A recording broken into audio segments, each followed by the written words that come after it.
Hey guys, welcome back to my YouTube channel. Today I want to come on here and talk about a wrestling pay-per-view that turns 20 today, and that is Wrestlemania 20. This event took place on the 15th of March 2004, or the 14th of March 2004 if you're in America. I live in Australia, so it was the 15th of March for me.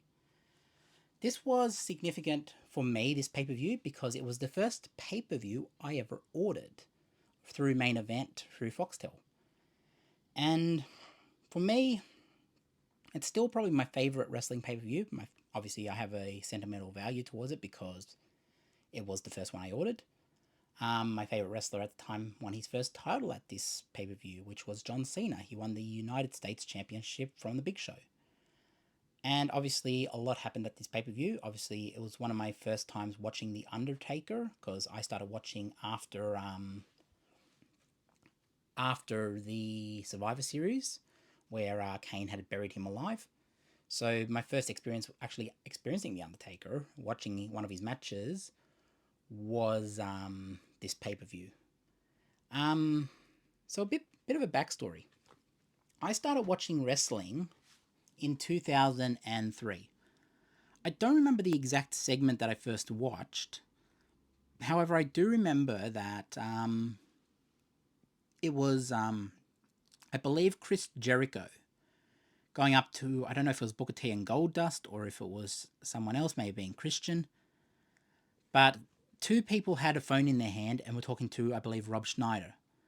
And they hung up on him and thought it was a prank, and they thought it was Chris Jericho. And then Jericho comes in and says, "Oh, who are you talking to?" And then he says, "Oh, by the way, that really was Rob Schneider," before he walked off. "This is Chris Jericho." And then they're like trying to call him back.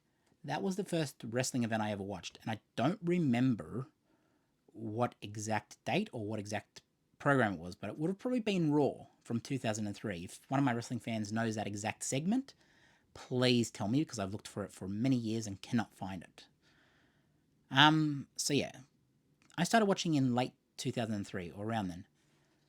I have this little saying where I say I checked it out for Bill Goldberg, I started watching for Triple H, and I kept watching for John Cena. Now, what that actually means is one day in high school in 2003, or no, I would have still been in primary school at that time, all my friends were chanting Goldberg, Goldberg. And I was like, what is that chant? And they're like, "Oh, it's WWE. Don't you watch it?" And I was like, "No." So it piqued my curiosity. And so I went to Video Easy that week and rented out SummerSlam 2003, because that was out on DVD at the time. And I picked it up and I was like, okay, I'm going to watch this thing called The Elimination Chamber. And obviously, Triple H was in his reign of terror, as they call it, during that era. And I watched that Elimination Chamber. I watched that whole pay-per-view on DVD. And I've got it right over there somewhere that I've picked it up since on DVD, but that's one of my first experiences actually watching a wrestling pay-per-view. But that was rented from the video shop. So I checked it out for Goldberg.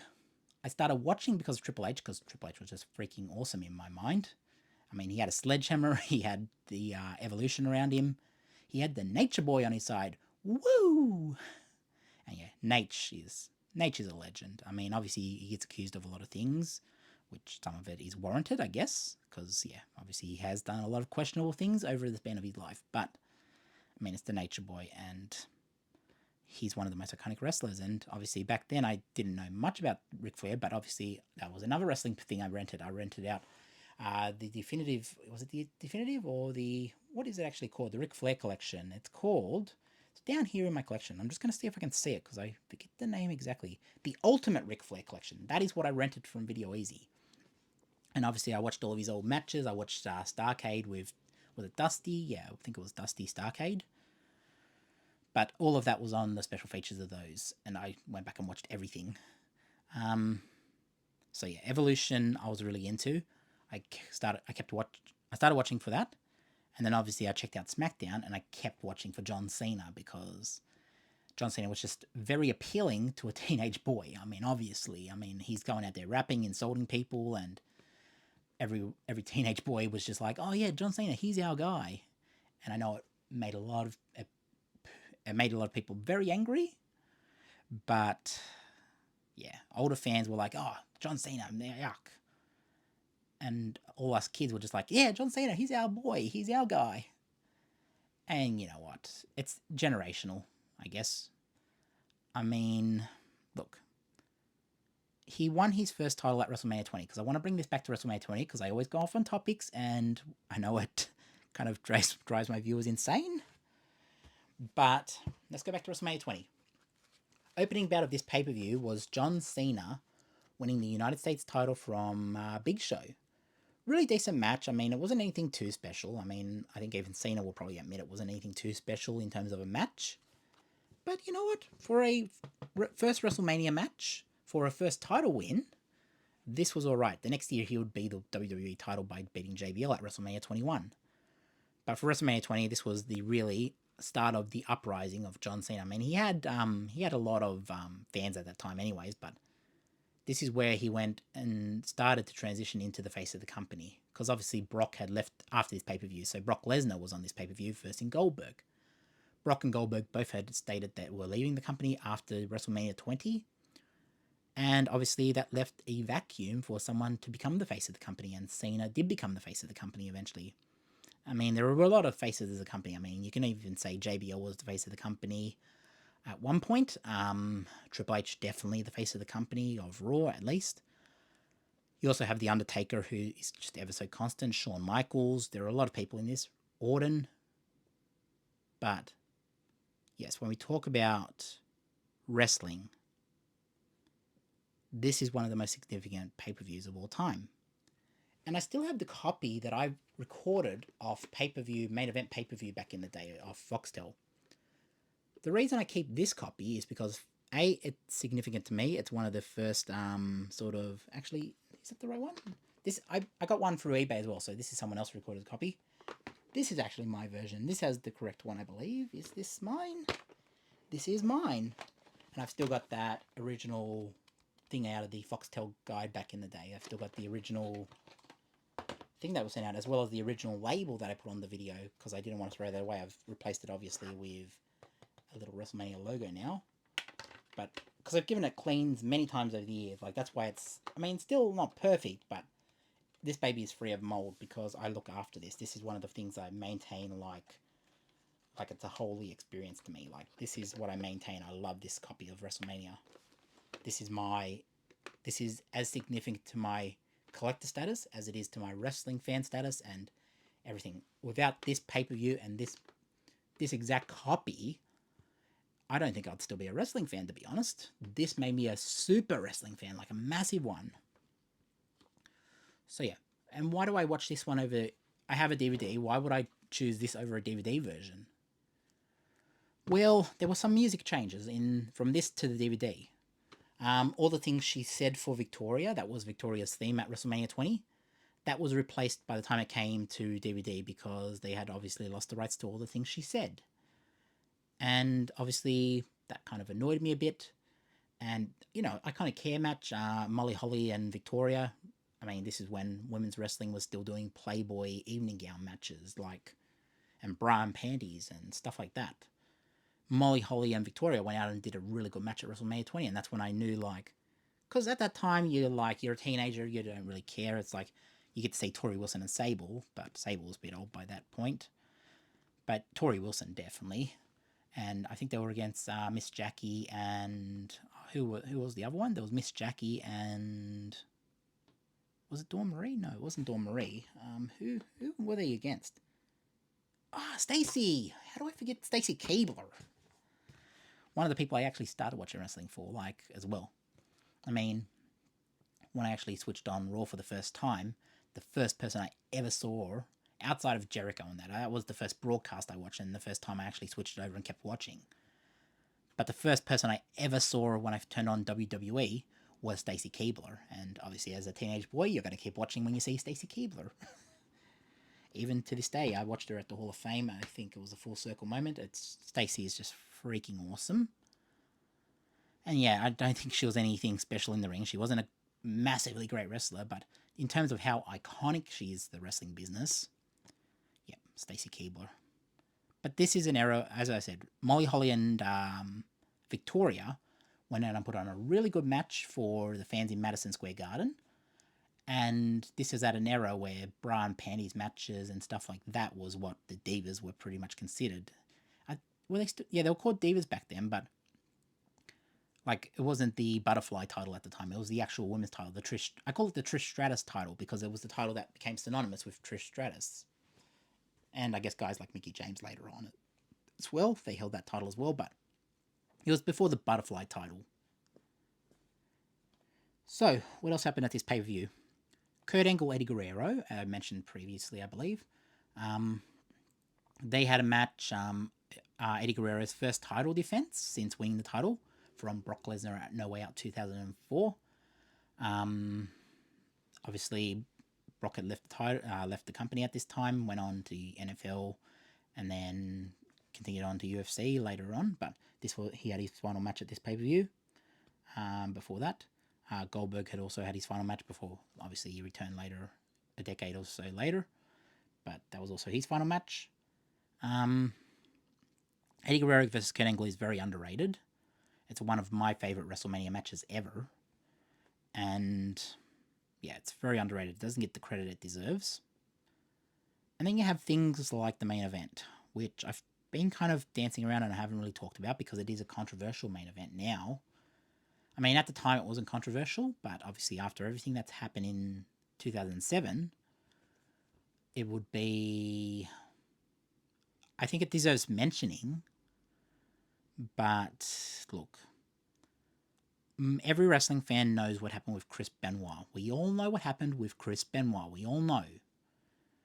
And it still hurts today what happened with Chris Benoit because we're talking about one of the greatest technical wrestlers of all time, who we can never mention because he did what he did to his family, and he didn't have to do that. If he didn't want to live anymore, he shouldn't have taken the family with him. And look, people will say CTA. I mean, Christopher Nowinski acquired the brain after Chris Benoit's passing, and found that it was the brain of a 85-year-old Alzheimer's patient. So Benoit definitely had brain damage from his years in wrestling, concussions, so on and so forth. That had led to, it was a contributing factor to why Benoit may have done that. Some people really early on blamed steroids and anabolic steroids and substance abuse for what Benoit did. But look,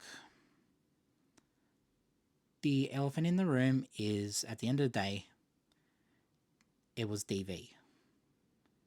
And we don't know what happened. Chris Benoit, I met Chris Benoit in 2006. Like, when I met him, he was the nicest guy I had ever met. But we don't know what happens with these people behind closed doors. Just because you like someone's work and like how they carry themselves in public does not mean they are that exact same person at all times. By Benoit doing what he did, it showed that there was obviously a side of Chris Benoit that we didn't know. And people will say, oh, he didn't do it, it wasn't him. It's like, that's just conspiracy theories. I'm not going to go down the conspiracy theory route, because at the end of the day, yes, there were weird text messages sent to Chavo Guerrero and was it Scott Armstrong, or who were they traveling with? There was a referee at the time who was also getting text messages. But obviously there was some messages sent, and Chavo Guerrero himself has said he took a phone call from Chris Benoit after he had with Nancy on that weekend. He called Chavo Guerrero and spoke on the phone, and he made it a fact to be known that he loved Chavo Guerrero, and he said, I love you, bro, I love you. And Chavo has said many times, like, that haunts him, like, this was after he did what he did to his wife. And look, naturally there is a dark cloud hanging over WrestleMania 20. Watching the main event of WrestleMania 20, I can watch it as an art form, obviously Triple H, Shawn Michaels, and Chris Benoit, triple threat match, one of the best triple threat matches in WrestleMania history, in my opinion. But it's hard to ignore the fact of what Chris Benoit did, and we cannot ignore that. It's ever so present when you watch a Chris Benoit match. What happened? Even when you watch something against his matches against Kurt Angle, like Kurt Angle has said, if you erase Chris Benoit, you erase half my legacy, and it's the truth.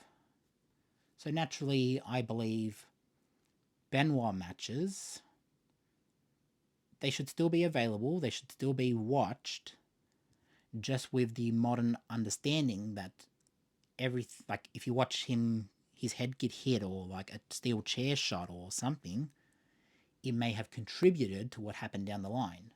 And that's how I choose to view these sort of matches. I mean, obviously, Benoit was a very good technical wrestler, but I understand what happened at the end of his life, and I believe I believe Nancy and Daniel deserve to be remembered as well. I believe they were victims in this whole thing. They didn't deserve that. And when we're talking about someone like Nancy Benoit, a woman, that was her ring name. She was one of the most famous valets. Was she also called Fallen Angel when she was with Kevin Sullivan?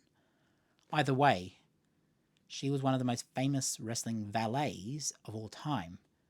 And she's never going into the Hall of Fame because of what happened. Because to mention Nancy is to mention Chris Benoit.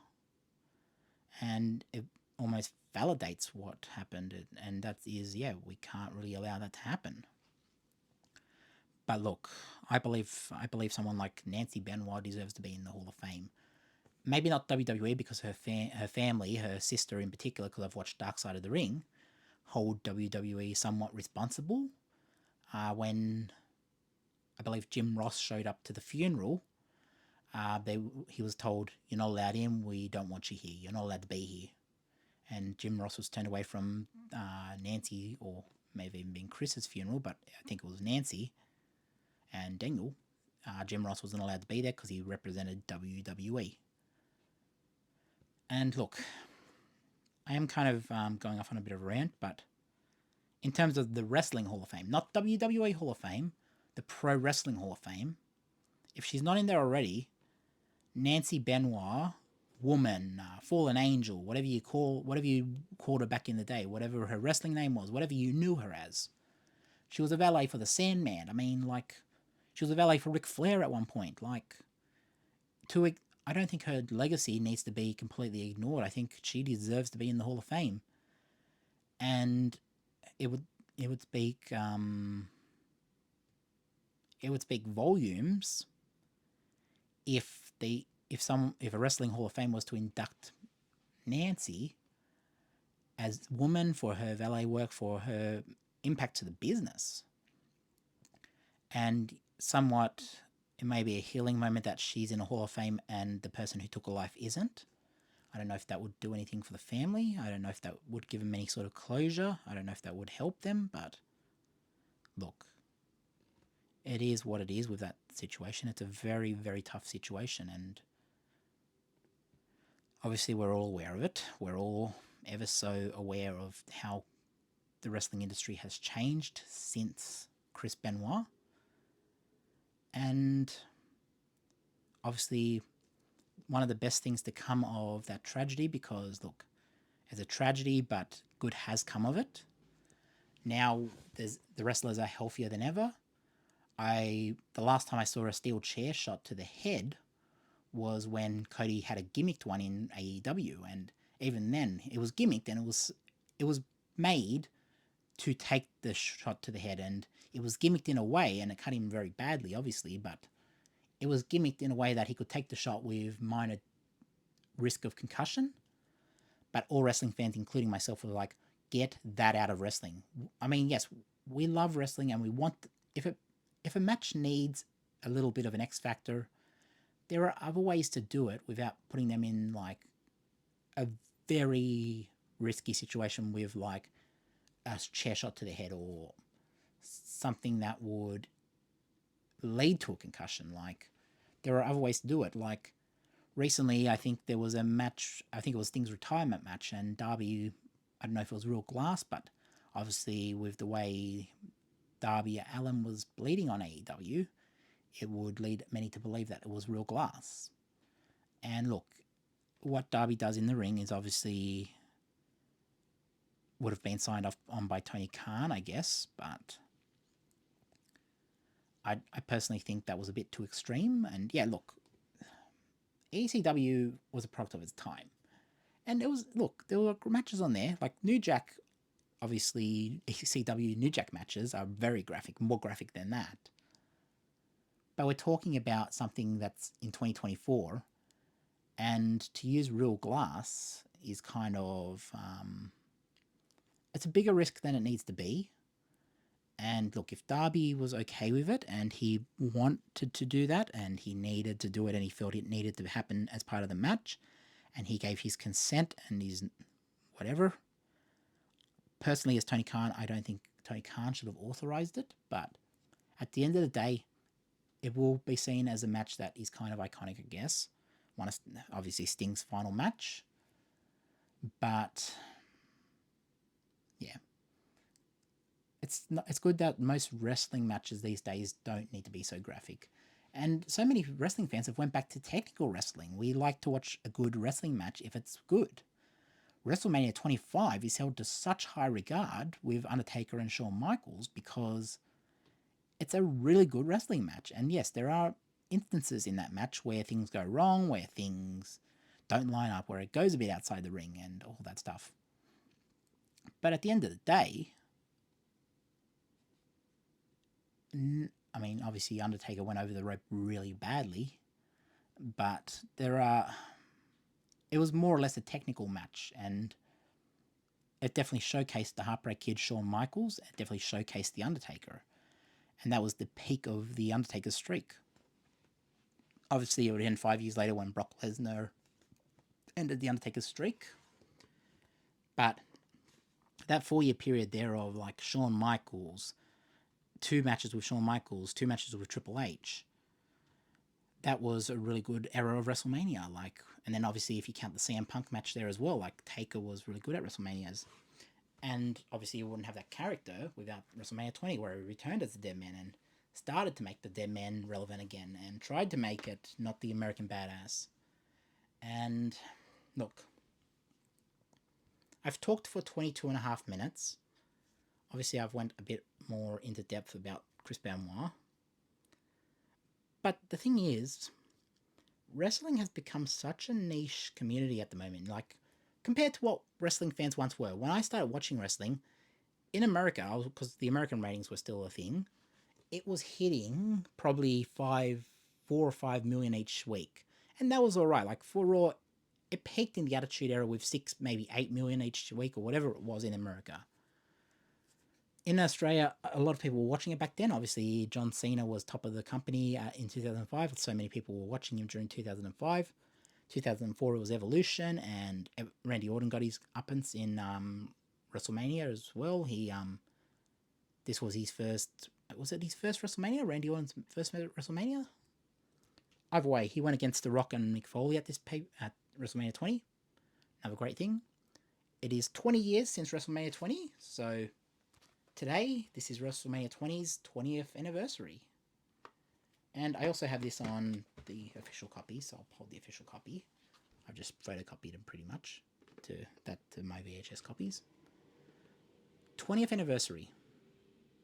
And yeah, if you enjoyed this video, maybe like, subscribe, tell me a bit about your wrestling memories, tell me a bit about why you started watching wrestling, if you didn't watch wrestling, tell me a bit about why you don't like wrestling, why you think it's problematic, why you prefer UFC over WWE.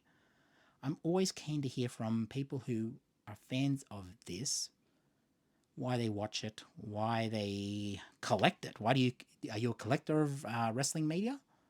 I mean, just off camera, I don't know if I can actually show it, but I have a massive wrestling collection. In fact, that's how we'll end the video. As the mic falls over, as this microphone falls over, let's grab the microphone, because I'm about to show you something really cool. Let's bring this over here. I'm wearing a Macho Man shirt at the moment, and we'll put this up here. There we go. And this is my wrestling collection. It's from all the way up here. I've got stuff above it. I don't know if you can actually see it, but let's have a look. I've got a bit of stuff up there, and it goes all the way down there. Just ignore the keyboards in the corner, but it goes all the way down. And obviously I've got stuff behind the door. Some wrestling VHS tapes, some TNA up there. We'll just go down a bit, some VHS tapes. And obviously I've got some VHS tapes over here too, some collector's ones, some everything. And yeah, that's where we're going to end it because I have talked for 25 minutes. And I think, look, I could talk all day about wrestling, but this is where I'm going to end it because I feel like, yeah, I'm just kind of ranting at this point. So thank you for watching, and if you like, subscribe, leave a comment. I'm always reading the comments, and thank you for just watching this video. Peace out to the next one.